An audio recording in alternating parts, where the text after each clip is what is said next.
16 ties. Flag rises up. He missed it. And some action on the rebound. So Dallas has it on the side. Interesting challenge for GP2 to be on Flag. Flag's going to deal with a guy who's hyper athletic, will get underneath him and be able to stick with him on the drive. As Draymond gets another one. Powell took a shot to the midsection. Let's see what happened here. Yep. Green caught Powell. And now Green having words with the official.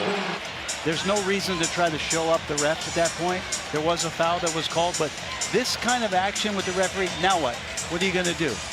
These are the kind of things that I think get the ire of the officiating crew. So now, for the rest of the 6:50 left in the quarter, they're watching contact by the Draymond Green. Is unnecessary and has been upgraded to a flagrant foul penalty one. And do you think that interaction has something to do with Dallas will inbound the ball that interaction? I mean, it doesn't help. No. So Draymond got to say his piece, and then the officials get to make their call. And now Draymond is making his case to the crew chief, Courtney Kirkland.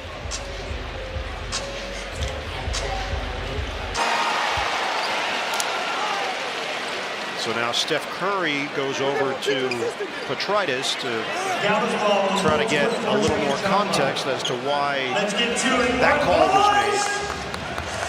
And meanwhile, Dallas retains possession and can extend the lead. Long rebound tracked down by Marshall.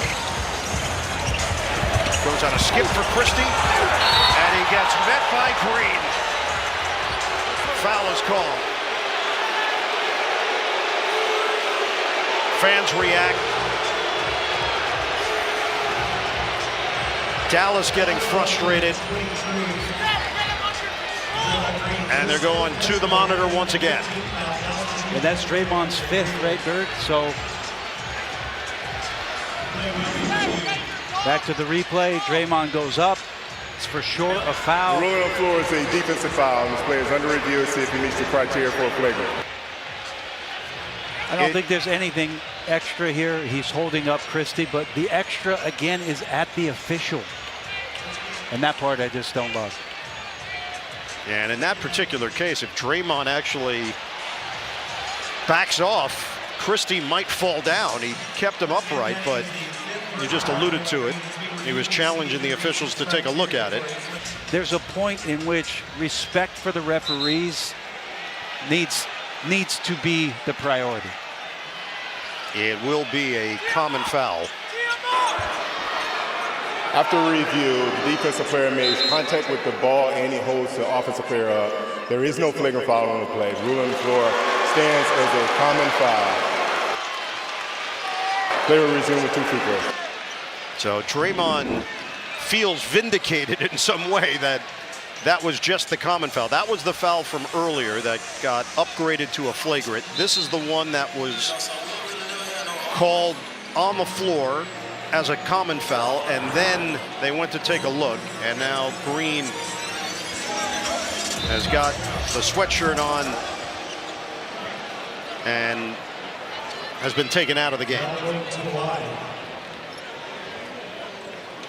So it's all part of the fire and the motivation for Draymond. You said it, this is the world that he lives in consistently. He uses it, clearly, but you don't want it to come back and affect your team. As they get ready for the All-Star break inside, Vanderbilt blocked but fouled by Draymond Green. Green holding on to Vanderbilt. Crowd, of course, booing. Green already has a technical foul. Well, Draymond's always good. It wasn't a follow-through, I guess. I don't know how we're going to not say this shouldn't be reviewed and not be looked at. Again, it's head above.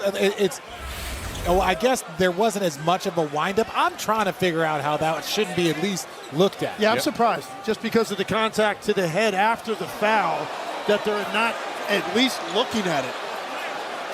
But I'm okay with that not being looked at and reviewed. It should be. Compared to others that are reviewed, Draymond Green's hit a couple of threes. Offensive foul this way as Moody shove down Reeves. Draymond Green and Kleber pushing and shoving.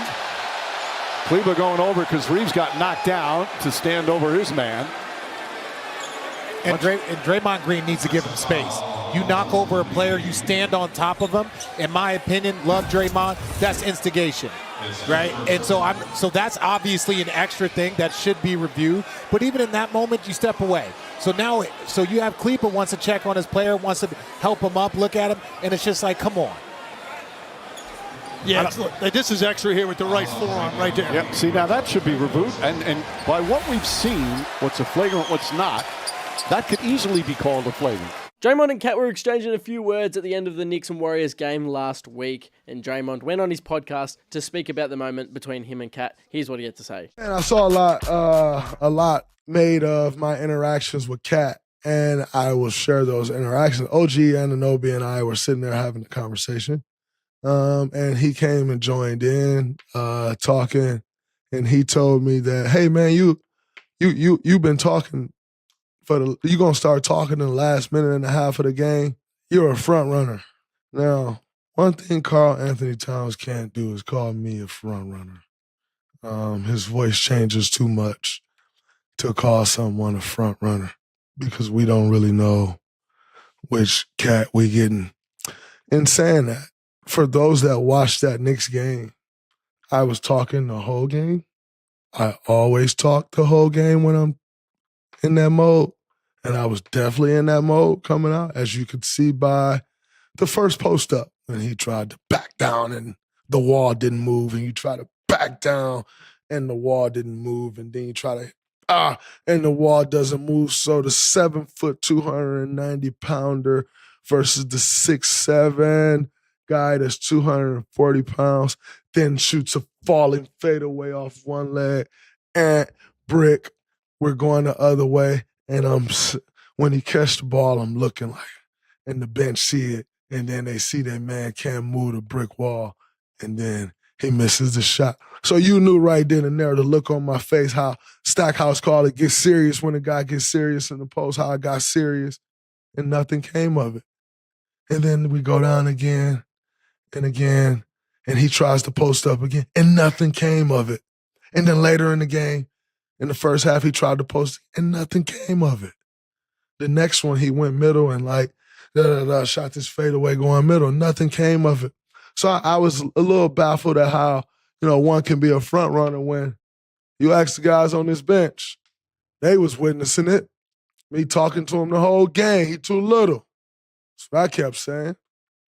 I think he too little. My mind, just for y'all out there, in my mind, I'm 7 feet, 280 pounds. At least that's the size of my heart, maybe even bigger than that. So, he say you front runner. And I'm laughing at him. I'm like, front runner, I've been talking to you the whole game. You decided to stay quiet the whole game. Your coaching staff tried to get me off you. Mike Brown started talking to me, started talking junk for him. Rick Brunson came off the bench, started talking junk for him, like, hey, you gonna get off my man. You gonna get off my man, Dre.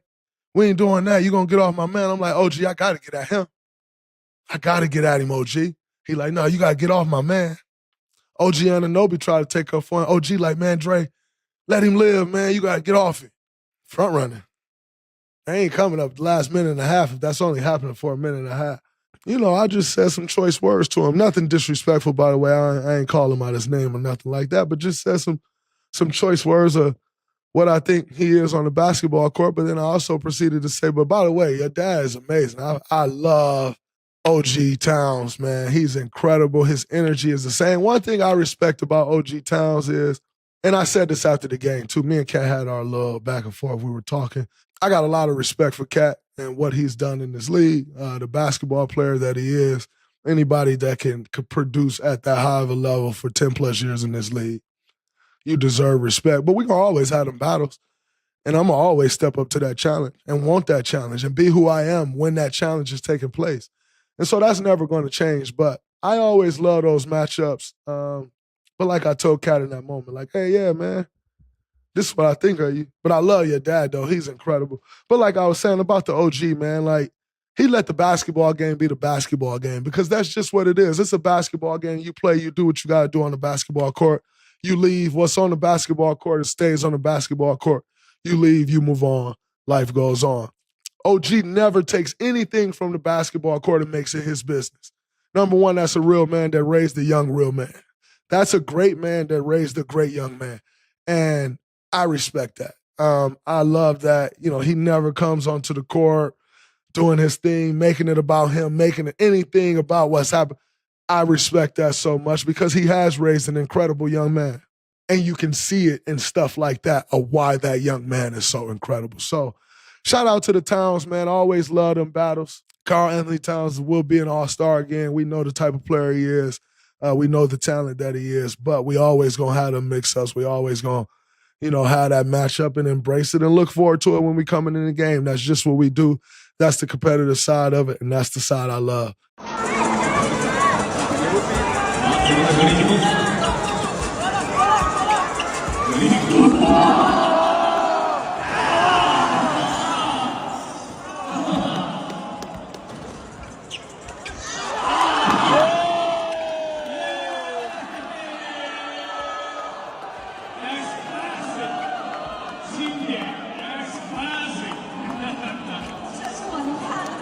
What you just saw was Draymond putting someone into a headlock for wearing a Jordan Poole jersey during their street ball 1v1. It was a first to 100 wins while on tour in China, which Draymond won 100-59. And we've got a little bit of an update on the Jonathan Kuminga situation. Reportedly, all three of Draymond, Steph Curry, and Jimmy Butler have been wanting the Warriors to make Kuminga happy, and all three want to see him back on the Warriors. And Kuminga's agent did an interview today saying that if Kuminga was to sign the 1-year, $7.9 million qualifying offer, that would officially end his future with the Warriors. So a lot still up in the air. The Warriors vets want Kuminga back, but Kuminga isn't settling, and this whole situation has left the Warriors with no signings during free agency. So the likes of Al Horford, D'Anthony Melton, Seth Curry, Gary Payton, all players that were rumored to have interest with the Warriors or Warriors were interested in, are all waiting for this to be over to likely sign with the Warriors. He wants a chance to start every night, finish every night. He wants to be a focal point of a team.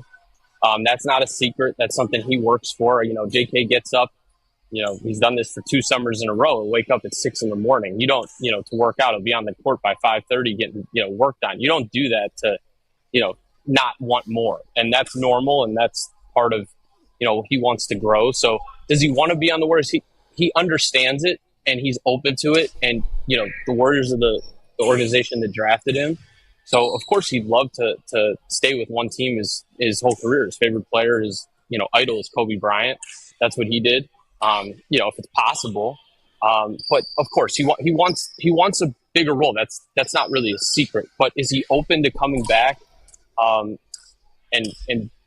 being all about what the next year is about, and understanding that he could get moved in a few months? Like, he's digested it and he's open minded to.